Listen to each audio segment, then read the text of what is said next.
Good morning, campers. Let's do a reading. I'm feeling like we have a new collective. I'm feeling into some sort of a new energy. So let's see. We're gonna start maybe from your past and your present. So we're gonna do one spread.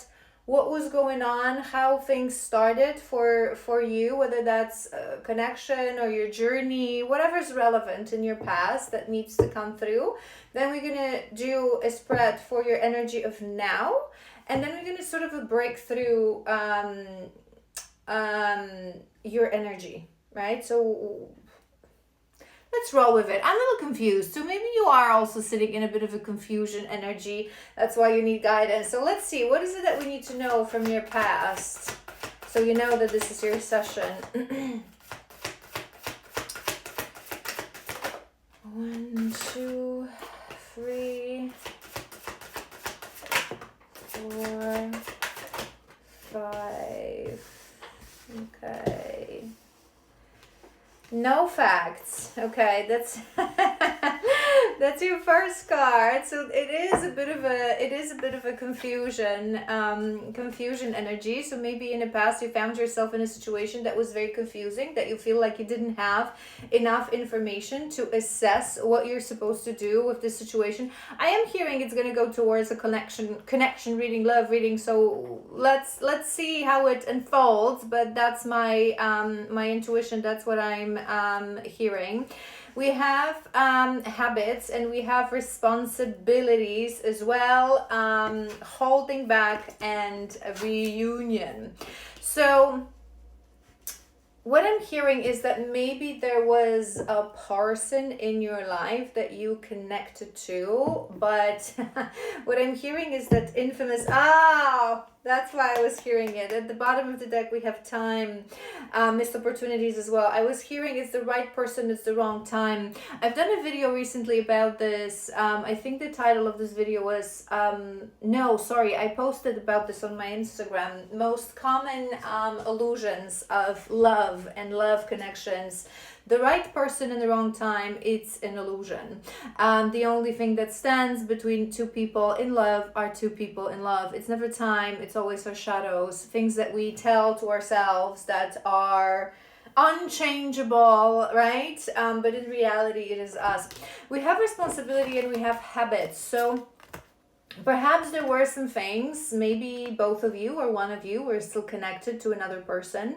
Maybe you had different lifestyles, certain habits that you thought that it would stand it in between you, that your lifestyles clashed, they weren't completely a match. And maybe because of all these things, you were holding yourself back to reunite with this person, to start a connection with this person. I'm hearing as well that maybe you are quite a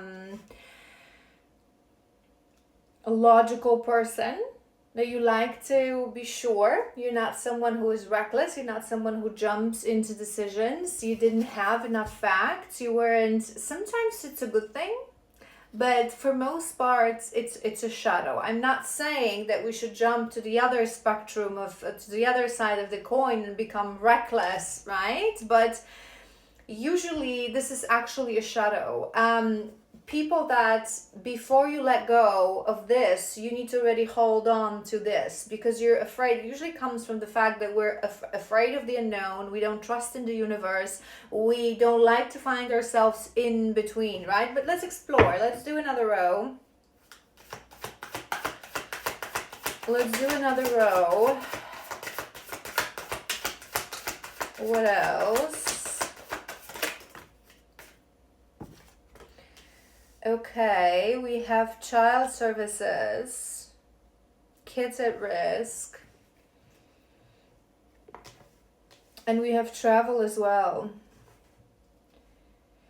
That's clarifying that habits, but when I pulled this child services, I was looking at responsibility. So maybe it's not just about, per se child services, but maybe you were in a relationship with someone that you had children with, some responsibilities with, and you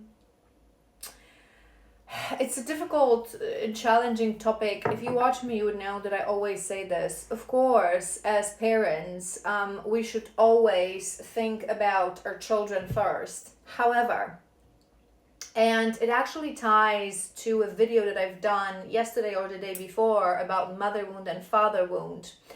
We think that by sitting in a toxic relationship, sitting in a relationship that has no love, sitting in a relationship that really, is just showing that we're not choosing ourselves and we're not choosing our happiness, is something that we do for the sake of our children. But it's actually an excuse. It's actually our own fear to start over. What's going to happen? Because we don't know all the facts. We don't have all the information.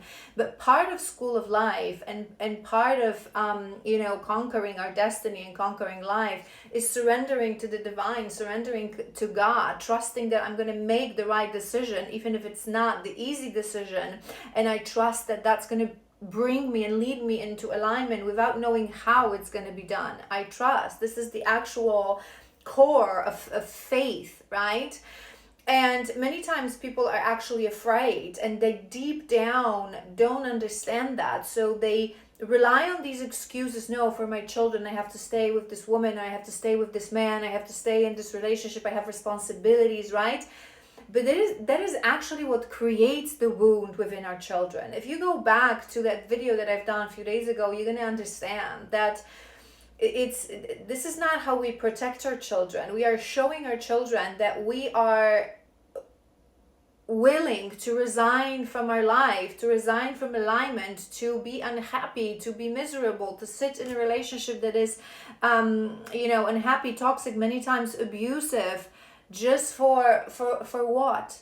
Two people who don't love each other, don't respect each other, don't cherish each other, they cannot create a happy family. What are you creating here? This is an illusion, and this is conditioning. That this is something that world tells us that no, you have to stay and you have to sacrifice yourself. The self-sacrifice is one of the distortion within the feminine energy, right? It's not how it's supposed to look like, and you're teaching your children nothing. So again, we're going to explore this further. I'm sorry if right off the bat I'm triggering you, but this is what I'm hearing. And with that travel on top of these habits, maybe that person, that second person that you connected to, that you were holding yourself back, is someone that has a completely different lifestyle, I'm hearing. So maybe you're someone that, last years of your life, you were a mother, you were maybe you're even a stay-home mom, focusing on your family, focusing on your children, whereas this person, maybe they travel a lot, maybe they are, they don't have a family,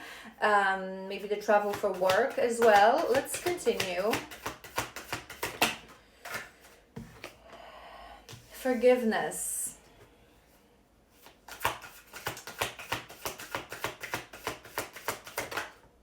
Forgiveness, self-love. One more. Missed opportunities. It was at the bottom of the deck, remember? Missed opportunities.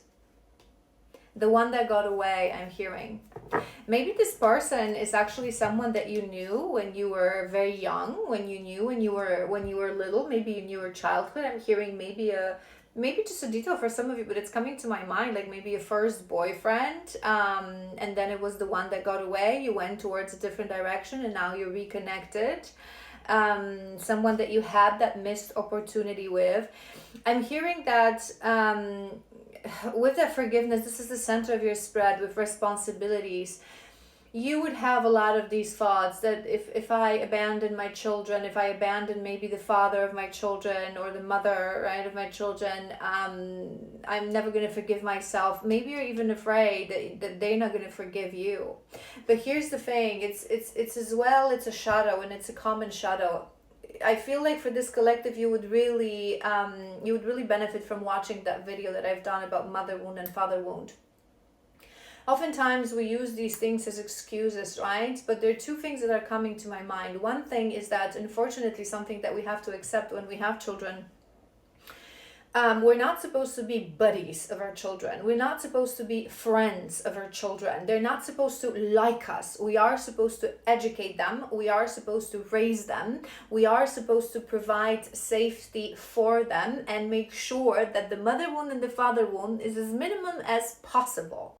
But because we live in a distorted system, right, that creates completely false conditioning within us, we think that this protection is self-sacrifice, is right, but we actually teach our energy through energy, teach our children through energy, not through the things that we say to them, but it's the infamous words matching action, right? We want this from our boyfriends, we want this from our man, but we ourselves don't give it to our children. If you are saying to me that as a child, right, you're my mother, and you tell me you have to love yourself, you have to choose yourself, you have to be happy, you're beautiful, you're amazing, you're doing such an amazing job, and then you don't emit the same energy towards yourself, you're not choosing yourself, you're sacrificing yourself, you're living a life of misery for the sake of someone else. This is what you're teaching your child, and this is the wound that they're going to repeat. This is exactly that generational trauma that people are not understanding. So you're not actually the reason that we have this self-love here, especially paired with holding back, I feel like you don't fully understand the concept of self-love. I feel you're one of those people who are still in the illusion between self-love and egoism, right? You feel that choosing yourself, and of course we have to take into consideration, again, we don't go overboard towards recklessness. We have to plan certain things. We have to approach them with trust, with slow pace, give everyone grace, but we shouldn't be, it's not self-love. You're not teaching your children self-love when you're staying in a situation that is toxic. And people, again, we love being the heroes, and we love being, the ones that, yes, I choose my children over myself. But in reality, when it comes down to it, it's fear. It's fear. You're not choosing your children. You're just fearful. You don't have enough courage to create a better scenario for yourself and for your children. Because I dare you, find me a person who will tell you that they had a mother that was completely miserable and unhappy and self-sacrificing, yet they are so amazing and so happy and thriving in life, and they love themselves. It's literally impossible. It's an illusion, right? It's an illusion. I want to do one more to confirm, and then we're going to do your current situation. What's currently going on? No facts.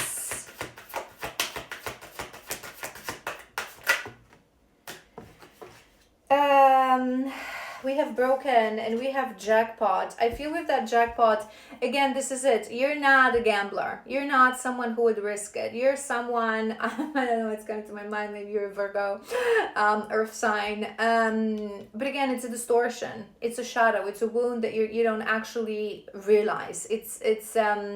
We in life, when we're balanced, we need to have courage. We need to have trust in ourselves, in the universe, in God, universe, whoever you pray to. It's all the same. But I feel like you're not a gambler. I feel like you're just afraid to risk it. You feel like you have too much to lose. You have this. It's this settler energy. I have this, life that is mediocre, that is quite miserable, probably. I'm hearing for you, but you feel that you're sacrificing yourself to create something for another person, another human being, for that child, but it's not actually the true. It breaks you.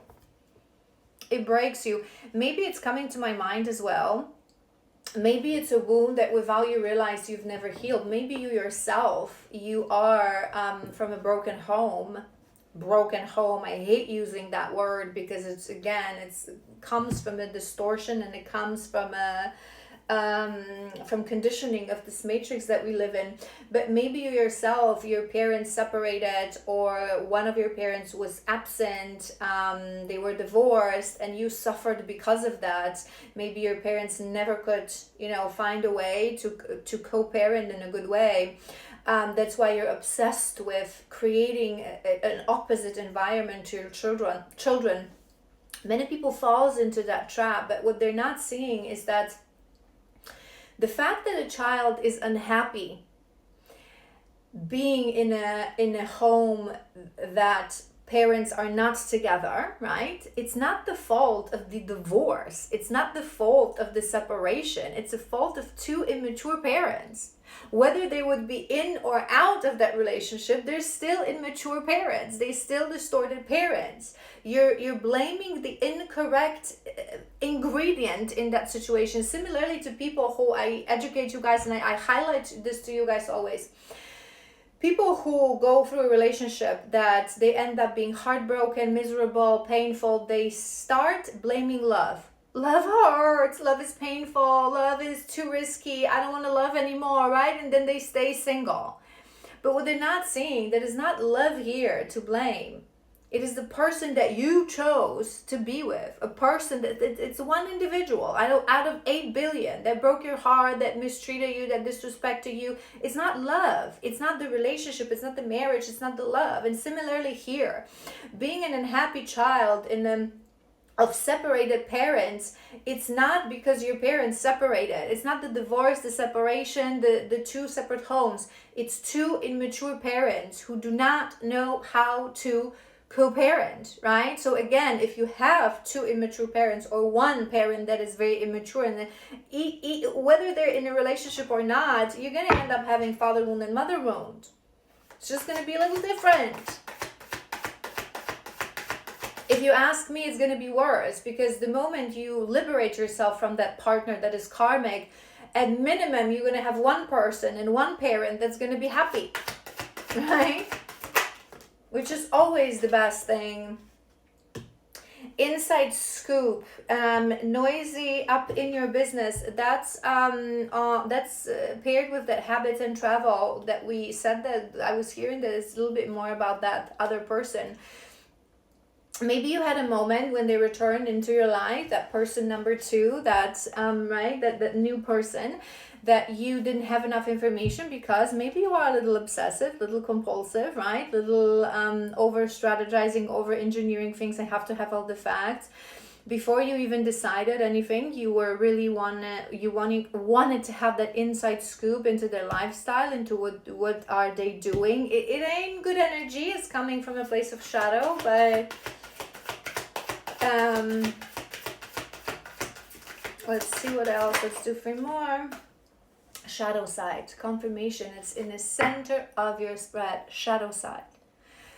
Clarifying that responsibilities and forgiveness. You are not choosing something for the sake of your children, for the sake of your family, for being a good person. There's a shadow side within you. Wounds that are your own inner child wounds that you've never healed.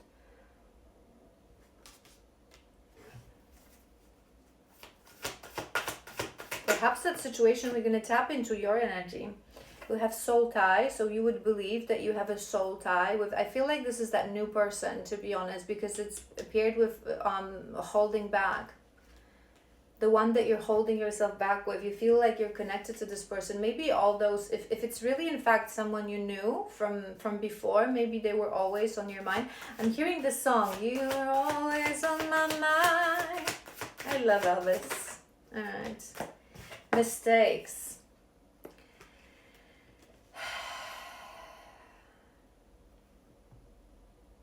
I feel like in the beginning, when this whole thing started, right? Because we're doing your past, we're going to tap into your present in a moment.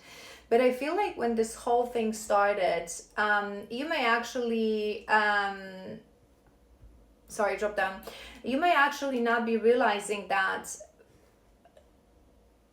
person, whoever they are, I can feel into it right now. They were put on your path. It was part of destiny to show you something, to illuminate certain things, to change your mindset, to create that pivot moment in your life, right? So you definitely have some sort of a soul tie. What kind of soul tie? That's to be decided, but we haven't tapped into that energy just yet. But I feel like the moment you met this person, it created so much disruption in your life. Like you didn't have all the facts, you were afraid to risk it, you wanted to, like, you were sticking to that mindset of I have to protect my family, and I didn't have it, so I can. My parents may be divorced, so I cannot, right? And I think you thought that it was a mistake. that yes, they are some sort of a missed opportunity, but I think you were questioning whether you even should reconnect to them and even talk to them, because although they brought some sort of an excitement, they must have also bring some sort of a, I want more for that, to be honest. Whether you thought the reunion was a mistake or leaving them was a mistake. Maybe both. Maybe both.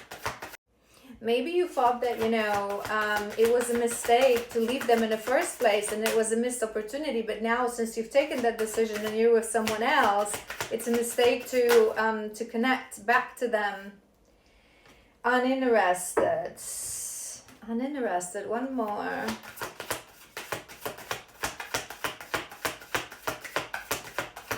Okay, I hear you. I hear you. Escape.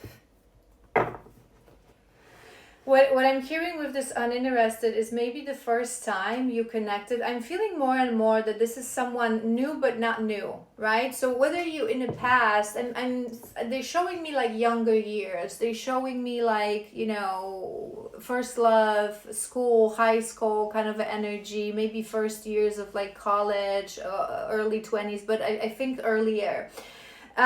So whether you actually had a relationship with this person and they were your first love, I'm hearing that for some of you, maybe even first intimate partner, or maybe you just connected to them, but you never actually had anything, but you knew them, maybe the like sort of a crush situation. It may vary. This is a collective. I'm hearing many things. But maybe when it happened in the past, the first time around, you didn't feel like they're very interested in you, right? So let's say you connected or you didn't connect, but maybe when you started growing up, or you had to, change location for school, or you went to like, already started like jobs, and maybe you thought that this relationship would continue, but you parted ways, right? So you actually split with this person, and you felt that if they really loved me, they would have fought for our love. They would have, right? But if this was when you were really in reality, they escaped, because we have escape as well. But if this really happened when the both of you were so young, we're talking about kids. When we're kids, especially men, you can say things like, if they really love me, they would have stayed. Sometimes you have men who are 30 years old or 40 years old, and they don't know how to stay despite the fact that they love someone. It's the wounds, it's the shadows, it's the lack of maturity, it's the conditioning. We live in a world that programs us in a certain way, that wounds us. We're surrounded by wounded people who raise us, who are in our environment. We don't take our decision, for most people, from a place of a heart. So the fact that this person, for example, chose something else, let's say a job or a school in a different city, or maybe I'm hearing that they may have this moment of thinking, I don't want to get into a serious relationship being so young, right? I want to explore life. You're thinking that this is because they didn't love you, but it may have been conditioning. Maybe their parents, influencing them, saying that education is so much more important, that you have to think of yourself, you're too young to settle because it's ridiculous, right? They're projecting their own wounds and their own poor experiences onto that child. So the fact that someone leaves you, unfortunately, but we have to accept that, it has nothing to do with whether they love you or not. Sometimes people stay despite the fact that they don't love you, like you are with your current partner, or past. We're going to tap into your current situation, that partner you have children with. And sometimes people leave despite the fact that they love us, for whatever wounds they have. So whether someone, again, stays or leave, it has nothing to do how they feel about you. But I feel that you would feel this way, that when you connected to this person first time around, they didn't choose you. So maybe for you it was a missed opportunity, but was it really? If they didn't choose me, you would be confused. Remember, I was sensing this confusion from the very beginning. So all right, let's see what's going on now. I kind of want to shuffle a little bit here. Hold on, maybe. And let's tap into your situation now, because this was how it all started. So let's be noisy and let's ask what's going on now. We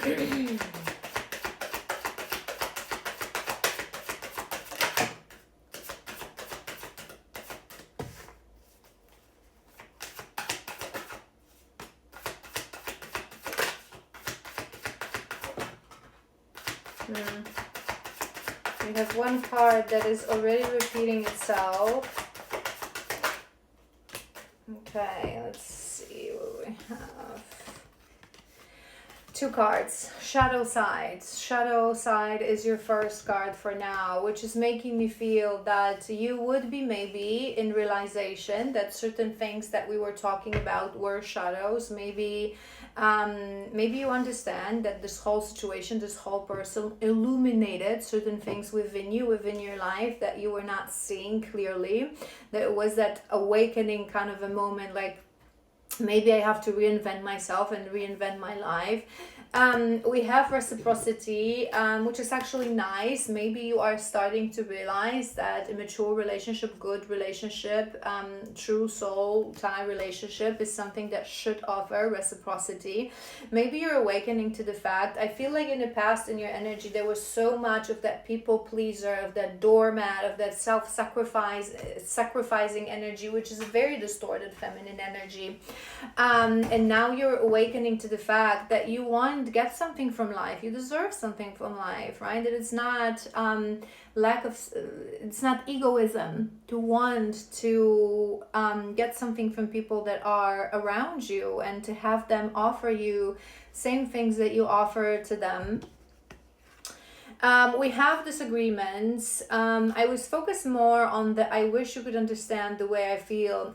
I'm feeling into that maybe you're sitting in a place right now that you feel like nobody understands you. So I'm hearing that maybe you tried to talk about this with, some friends, maybe family members, and it's like they don't understand where you're coming from. They don't understand what you want to do. Maybe even you have some people that are, oh my God, you want to really abandon your family. But this is, in situations like this, life situations like this is such a common mistake that people make. Unfortunately, many of us, we have true friends who are soul friends who are open-minded. But to really have a friend that will be able to give you good advice, valuable advice, you have to have someone who is very open-minded, who is quite mature, who's been through a lot of things in life themselves, who is deprived of judgment, who is deprived of, to a certain level at least, of conditioning, right? This is why I oftentimes say to you guys that in situations like this, it's so much better to go to a professional to have that conversation with, because many times we have connections in our life that are actually karmic friends, karmic family members. And let's say you do want to make that change, you do want to leave your partner that you have children with because you're unhappy for all the reasons that I've mentioned. Not necessarily for this other person, but maybe just, you're unhappy. It's a toxic relationship. You don't want to be in that relationship for the sake of your children. Exactly. And then you consult this with a friend or a family member, and they actually sort of feeding that illusion and that conditioning, like, oh my God, you made a promise, you have responsibilities, you're going to break a family, right? And that kind of a nonsense. So I'm not the biggest fan. You really have to evaluate what kind of people you have around before you ask for advice, because they can keep you stuck. And many times it's exactly that karmic lesson that we need to learn by either removing those people or stopping to listen to these people. But it's coming to my mind that, it's so much better to, actually reach out to someone who is a professional, whether you resonate more with spirituality, so like a channel and a reader, energy reader like myself, or a therapist. The other card that is here again is broken. So you would still be in that mindset. You would still feel shattered. You would feel confused about the situation. The energy is not the nicest. We have as well too busy winning. But we're going to clarify, but what I was actually hearing with that too busy winning, that maybe the person that you're reconnected to, that second person, they actually have what seems to be, we never know, but I feel like it seems that they have a good life, that maybe they're winning, what seems like they're winning in life, maybe they have a good career. Again, we've tapped into like travels, different lifestyle. And maybe you feel that if you reconnect to them, you're going to bring a lot of gunk that is currently in your life onto them, and that there's just no resonance, that there's no match. But honestly, I think it's a little bit too early to think about these things. But let's see what else is going on now in your energy